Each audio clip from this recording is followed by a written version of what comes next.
What's up, guys? Welcome to Why Girlfriends English, and today we're going to talk about the second video on phrasal verbs of cooking and preparing food. If you guys haven't watched the first one, we did that last week, so go ahead and check that one out if you're not familiar with that one, and then we're going to get into serving food and actually eating the food this week. Yes. So one thing you might do, especially if you're doing some kind of dessert or something that has a garnish, okay, things that are on top for flavor, for aesthetics, we're going to call this top off, which means you're just going to top it off with some pieces of mint, or you're going to put some parsley on it to top it off, or you might put some decorations on it to top it off. Or you can also use this for a drink. So if a person has a glass of water and maybe it's only halfway full, if you want to add more to that water, you would say to top it off, or hot tea is a better example. But only if it's half full or more. Otherwise, you're just refilling the whole glass. Yeah. The next one, which is perhaps the most common phrasal verb for serving food, is to dish out. To dish out the whatever food it is. Dish out the rice, dish out the whatever. This is specifically referring to a host or hostess who is serving all the food. They're the ones putting it out, so they're dishing out the food.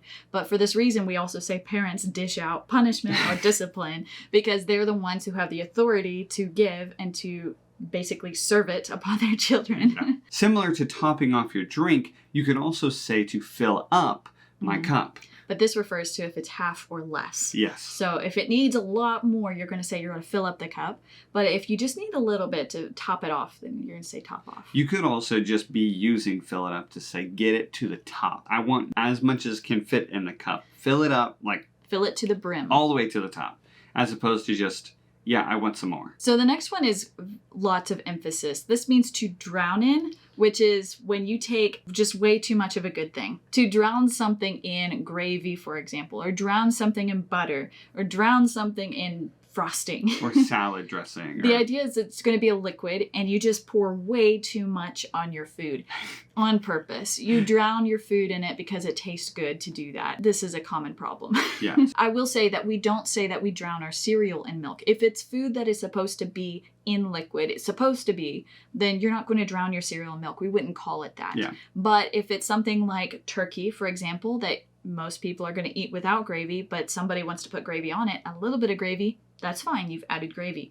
But if you cover your plate in gravy because you love gravy and you're going to like spoon it up after the turkey itself is gone, that's called drowning it in gravy. The last one is a bit tricky. It's to carve up a bird or carve up some meat. Yeah, so the idea is to take the big chunk of meat, whether it's a turkey or ham or whatever, and to carve it up means to cut it into thin slices and to basically be able to, people come up and just take the slice of meat, put it on their plate. Makes it really easy and nice. But carving up, using up as that word there kind of makes it a little bit more emphasized than just saying carve the turkey. We could say that too. Yeah. If I say, hey Josh, do you mind cutting up the turkey? I might say cut up, but if I'm going to be more ceremonial about it, I'll say carve up. But if I'm going to ask Josh just on that day, hey, do you mind carving the turkey? Yeah. That's probably more what I'm going to say. However, after the fact, I might say, wow, you carved this up really well. Yeah. These are nice even slices or something like this. And so after the fact, I'm probably going to use carve up, but before the fact, I'm probably just going to use carve. So we finally get to eat the food. So we've prepared it, we've cooked it, we've served it, now we get to eat it. Yes. This is like Thanksgiving dinner. So the first couple of phrasal verbs are chow down or to dig into the food. These are, you are loving this food and you are eating it very quickly and a lot and you love it. Yeah, it's kind of like a dog enjoying their food. It's kind of like that. Yeah. That's where it comes from. Dog chow, chow down. Yeah. Kind of comes down from that. The next one is to chew off or to chew up. Now, this one, to chew off means you're going to bite something off. So like beef jerky, for example, that you kind of, it's stiff, it's kind of hard to get off, but you're going to chew off something, and it might take a couple bites to get it out. Yeah. But you're not going to say, like, I'm going to chew off bread unless that bread is really hard. If somebody said that to me, I would think that they're, like, gnawing on, like, a stale piece of bread. Yeah, because you're saying off normally has something that you don't eat and the thing that you do eat. So, like, the leg of a chicken or the leg of a turkey is a good example. Yeah, but to chew up is you're going to take lots of chewing to get it out. So, again, meat is something that you kind of chew up. Now, I will say, you don't want to sit there at the table and just say, it is so good to chew up this meat. You don't want to say anything like that. But this is the motion that you're doing, but you Yeah. don't want to say it's like, it might be something that you say casually to a friend that you're really close to and be like, man, it's taking a while to chew up this jerky. Yeah, it's like, that's not a good thing. That's not pleasant. It's something you can say informally, but never ever say it semi-formally or formally, only to really close friends. You could also use it for your kids, like chew up your food before you Chew up your swallow food. it. Yeah, we do because- as a command a lot. Yeah. Yeah. So the next one is to pull apart. So again, this one refers to meat a lot. Yeah. So meat is very fibrous. So if you want to make it into smaller pieces after you've already cooked it to make it easier to eat, you will pull the meat apart. Yeah. You can use the word shred here. Along the same lines is when meat is so easy to pull apart, we might call that falling off the bone or Right. just falling apart, really. Right. Yeah. So in America, we really like to do this with pork. Pork that is cooked, slow cooked, like barbecue style over a low fire for a long time. Yeah. So that meat becomes very, very soft. And basically you just reach in, you take a bone and you pull it right out. Right. Like, and the bones are completely clean. The meat is just really Perfect. slow cooked and tasty. Yeah. And we do this a lot for barbecue, for Yeah, example. that's falling off the bone. So the next one is drink up. So when maybe we're sitting around a table, it means to like, as almost like a way to cheers. It would be after the host or hostess has poured everybody's drink, and then it's like, and they give the command basically, okay, drink up.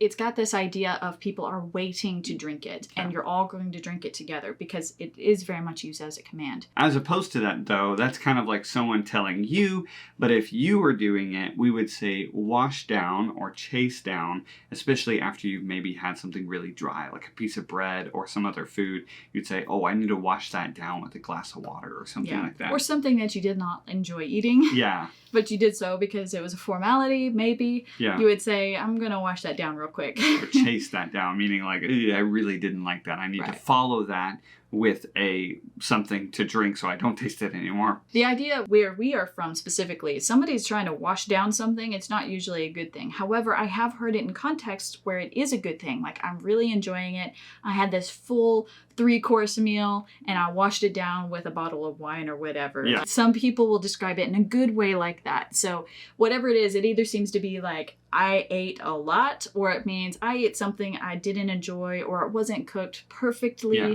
The last one is if you have a glass and it has ice in it. If you pour some Coca-Cola in it, or Right. some kind of drink in it, whether it be tea, like where we are from, we do a lot of sweet iced tea, or maybe it's just something on ice, whatever it is, it's a drink on ice, but then you let it sit. Yeah. So then the drink becomes watered down. Because the ice melts, adds a lot of water to your drink, and it makes it less potent and honestly less enjoyable. And we use this even outside the kitchen. A lot of these are used outside the kitchen, but this one especially, we would say, oh, that person watered down that information that they gave you. It means too many words. They Yeah. use too many words to get across a simpler message. Right. So there you go, guys. Those are all of our phrasal verbs, including our part 1 from earlier this week and the rest of these this week. We're excited that we can collect all these and sort through all of these vocabulary terms for you guys so that you can use them on a daily basis regularly. Be looking out for the second listening practice on Friday. Honestly, there's probably going to be another video before long on phrasal verbs of eating and cooking and food in general because there are just so many. For example, we didn't touch at all takeout or restaurants or anything like that. Those have a whole new set of phrasal verbs. Guys, there are so many phrasal verbs in English. It's not even funny. Yeah. But that's why we do these videos for you guys, in context phrasal verbs, to help you remember and use them right away. All right. So that's it, guys. Thank you guys so much for watching, and we'll catch you guys in the next one. Bye. I'm imagining like a turkey literally drowning in gravy, like. Oh my God.